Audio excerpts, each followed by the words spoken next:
கர்த்தருக்கு பிரியமானவர்களே, நம்முடைய வாழ்க்கையிலே தேவன் முன்னேற்றத்திற்கான ஒரு வழியை வைத்திருக்கிறார். அந்த வழி என்ன? நான் உங்களுக்கு அற்புதமான இந்த காலை நேரத்திலே நான் கூற விரும்புகிறேன். அதுதான் விதைப்பு, அறுப்பு என்கிற பிரமாணம். இந்த விதைப்பு, அறுப்பு என்கிற பிரமாணத்தை ஒரு மனிதன் அறிய வேண்டும். நிறைய பேர் இன்னைக்கு பொருளாதாரத்தில் செழித்து வாழ முடியாத ஒரு சூழ்நிலை இருக்குது. காரணம் என்னவென்றால் அவர்கள் விதைப்பதில்லை. இந்த பூமியில் பாருங்க, விவசாயி எப்படி விதைக்கிறான் பாருங்க. அவன் கொஞ்சம் தான் விதைக்கிறான், ஆனால் அறுவடை நிறைய இருக்குது. அதுதான் தேவன் சொல்லுகிறார், அது எல்லாத்தையும் பொருந்தும். அதாவது நீங்கள் நல்லது விதைக்கும் போது நல்லது, பணத்தையும் ஒரு விதை போல் நீங்கள் விதைக்கும் பொழுது, ஆனால் மறுபடியும் உங்களுக்கு சொல்கிறேன், பணத்தை நீங்கள் விதை போல் விதைக்க வேண்டும். நீங்கள் கொடுக்குற காணிக்கை எல்லாமே விதை போல இருக்க வேண்டும். ஆகையால் இந்த நாள் முதல் நீங்கள் விதைக்க ஆரம்பிக்க வேண்டும். ஆகையால் தேவனுக்காக, ஊழியத்துக்காக நீங்கள் விதைக்கும் பொழுது சத்தியத்தை அறிவிங்கள், சத்தியம் உங்களை விடுதலையாக்கும். நான் சொன்ன இந்த சத்தியம் உங்களுக்கு உங்களுடைய மனதிலே சென்று உங்களுடைய வாழ்க்கை சிறப்பாக இருக்க வேண்டும் என்று தான் என்னுடைய விருப்பமும். கர்த்தர் அனாதி, அவருடைய விருப்பமும் சித்தம் உங்கள் மேல் அனாதி வைத்திருக்கிறார்.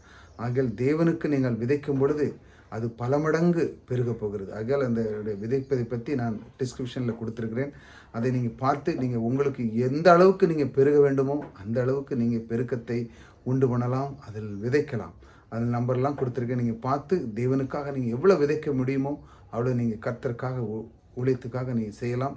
தேவனுடைய வார்த்தையை நான் கொண்டு வந்து அதனுடைய இன்னும் அதிகமான ரகசியத்தை உங்களுக்கு நான் சொல்ல விரும்புகிறேன். ஆகையால் முதல்ல இதிலிருந்து நீங்கள் ஆரம்பிக்கும் போது உங்களுடைய வாழ்க்கை துவக்கத்தை நான் உங்களுக்கு கற்றுக் கொடுக்கிறேன். ஆகையால் நீங்கள் விதைக்க ஆரம்பிக்க உங்களுடைய வாழ்க்கை இதிலிருந்து மேலான ஒரு வாழ்க்கையை நீங்கள் பார்ப்பீங்க.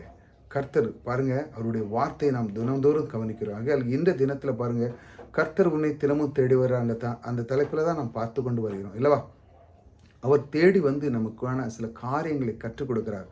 அதுதான் ஒவ்வொரு நாளும் அவர் நம்முடைய வாழ்க்கையிலே கற்றுக் கொடுத்து நம்முடைய வாழ்க்கையை பெருக்கத்தை உண்டு பண்ணுகிறார். ஏன்னா நம்முடைய தேவன் பெருக்கத்தின் தேவன். உங்களுக்குள்ளே ஒரு விதை வைத்திருக்கிறார். அதில் இன்னைக்கு இருக்கிற அந்த விதை வந்து உங்களுடைய வாழ்க்கையிலே பெரிய பொருளாதாரத்தை கொண்டு வரும். ஆகையால் விதைப்பதை பற்றி அதிகமாக நீங்கள் அறிந்து கொள்ள வேண்டும். கர்த்தர் உன்னை தேடி தினமும் தேடி வருகிறார் என்றால் அவருடைய வார்த்தை கொண்டு உங்களை வாழ வைக்கிறார். அவருடைய வார்த்தைக்கு நேராக போகும்.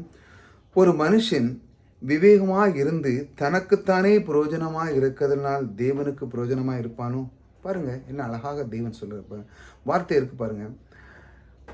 இப்போ எனக்கு தெரிந்த அந்த தேவனுடைய வார்த்தை, இப்போ நான் உங்களுக்கு சொல்லியிருக்கிறேன், விதைக்க அறுப்பதை பற்றி நான் உங்களுக்கு சொல்லியிருக்கேன். இப்போ எனக்கு தெரிஞ்சது, இப்போ நான் தெரிஞ்சுட்டு எனக்கு மட்டும் வச்சுக்கிட்டானா ஏதாவது பிரயோஜனமாக இருக்குமா? இல்லை. நீங்களும் அதை அறிந்து கொள்ள வேண்டும். விதைக்கிறதன் மூலமாக நீங்கள் எப்படி பெருக போகிறீர்கள் என்று.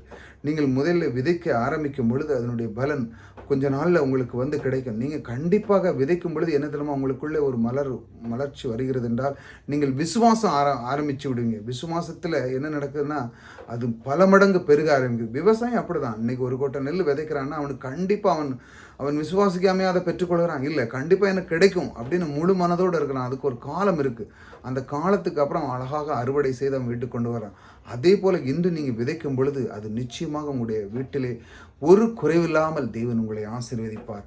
ஆகையால் தான் அவர் சொல்லுகிறார் பாருங்க, உங்களில் ஒருவன், அதாவது மனுஷன் விவேகமாக இருந்து, நீங்கள் விவேகம் இருந்தது மட்டும் போல அது தனக்குத்தானே பிரயோஜனமாக நீங்கள் மட்டும் இருந்து யாரும் சிலவங்க பாருங்கள் தன்னலவாதியாக இருப்பாங்க, கற்றுயை கொடுக்க மாட்டாங்க மற்றவர்களுக்கு. எல்லா இடத்துலையும் அப்படி தான். பெரிய பெரிய கம்பெனியில் தெரிஞ்சதை கற்றுக் கொடுத்தா நம்மளை விட முன்னேறி போயிடணும் அப்படின்னு சில விஷயங்கள் நிறைய பேர்கிட்ட இருக்குது. ஆனால் அதெல்லாம் புறம்பானது. தேவன் சொல்லுகிறார், கொடுக்கதை பற்றி சொல்லுகிறார். உன்கிட்ட இருக்கிறத நீ கொடுக்கும் பொழுது நீ பெருக ஆரம்பிக்கிறாய். ஏன்னா நீங்கள் விதைக்கிறாய்.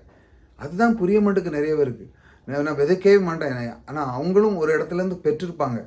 அதை மற்றவங்களுக்கு கொடுக்கக்கூடாதுன்னு சொல்லியிருப்பாங்க. ஆனால் அவங்களும் பெற்றாக்கொள்ளாமல் கிடச்சிருக்குமா? இல்லை, அவங்களும் பல விஷயங்களை விதைச்சிருப்பாங்க. ஆனால் மற்றவர்களுக்கு அதை கொடுக்கக்கூடாதுன்னு சொல்லி இப்படி சில எண்ணங்கள் நிறைய பேர் போட்டு அதை பூட்டி வச்சுருந்தாங்க. ஆகையால் அப்படி இருக்கக்கூடாது என்று தேவன் கற்றுக் கொடுக்கிறார்.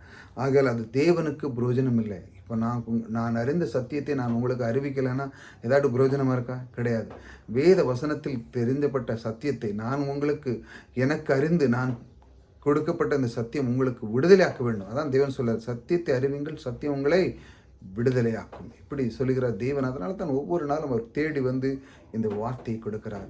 கர்த்தர் உங்களோடு கூட இருக்கிறார். புதிதாக வந்தவங்க சப்ஸ்கிரைப் பண்ணி வச்சாங்க. ஆகையால் தொடர்ந்து எதை வைத்தும் கவலைப்படாங்க. உங்களுக்கு தேவையானதை நீங்கள் கமெண்டில் போடலாம். நான் உங்களுக்கு எந்த தலைப்பில் வேணுமோ அந்த தலைப்பில் நான் பிரசங்கம் பண்ண ரெடியாக இருக்கிறேன். ஆகையால் இப்பொழுது இருக்கிற தலைப்பில் பார்த்தீங்கன்னா பொருளாதாரத்தை பற்றி, செழிப்பு, கர்த்தர் உன்னை தினமும் தேட, கர்த்தர் எப்படி வழி நடத்துகிற, இப்படி நிறைய தலைப்பு இருக்குது. அதை நீங்கள் பார்க்கும் பொழுது இன்னும் அதிகமான வாழ்க்கையில் நீங்கள் முன்னேறுவீங்க. வாழ்க்கையினுடைய தரமே மாறும். கர்த்தர் உங்களோடு கூட இருக்கிறார். கர்த்தர் உங்களை ஆசீர்வதித்திருக்கிறார்.